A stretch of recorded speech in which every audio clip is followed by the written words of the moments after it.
乡亲啊，继续来看这个歌手叫做郭新芬，伊才20岁，有一个称号第日清的接班人。选秀的节目出身，才受到歌迷的喜爱。广播场地突然间来死亡，让真侪人唔甘。像节目的评审詹雅文、洪山亮，听到消息拢心痛。讲伊是伫饭店上班，26号暗时10点半下班就无转去。家属甲警方是伫员工更衣室的便所找到人，当时伊已经倒伫咧涂骹，无呼吸心跳。死亡的原因可能甲心血管的病症有关系。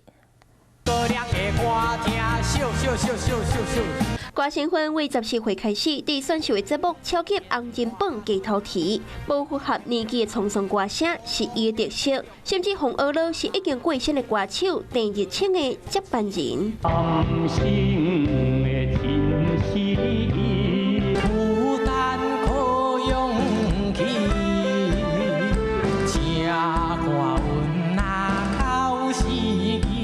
郭新芬定定伫面册顶悬分享伊唱歌影片，想要到张所公告伊雄雄过身的消息。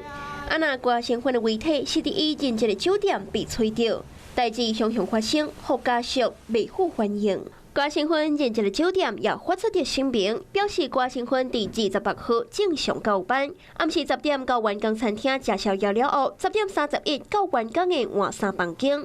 后来因为家属一直拢等无伊的人，伫半暝3点带警方到酒店找伊，了后发现郭新芬反锁伫换衫房间的便所已经无开，送病院抢救也是救无活。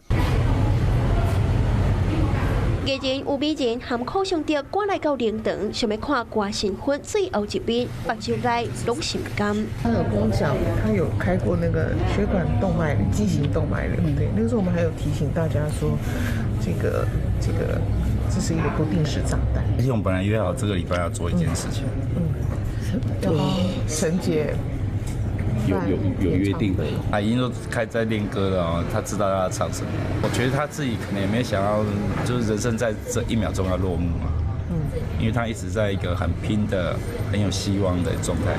听到爱将过身的消息，歌手詹雅文嘛老话讲，有够心痛，目屎插插滴。严格无论你到底，雅文妈妈拢爱你。同款也是节目评审之一的洪山亮，嘛祝福伊伫天顶会当继续快乐唱歌，嘛互人感觉真可惜，世界上各减一个好声音。Hello， 我是冯薇芝，想要抢先掌握最及时的新闻资讯吗？赶快订阅、按赞、开启小铃铛，锁定华视新闻 YouTube 频道。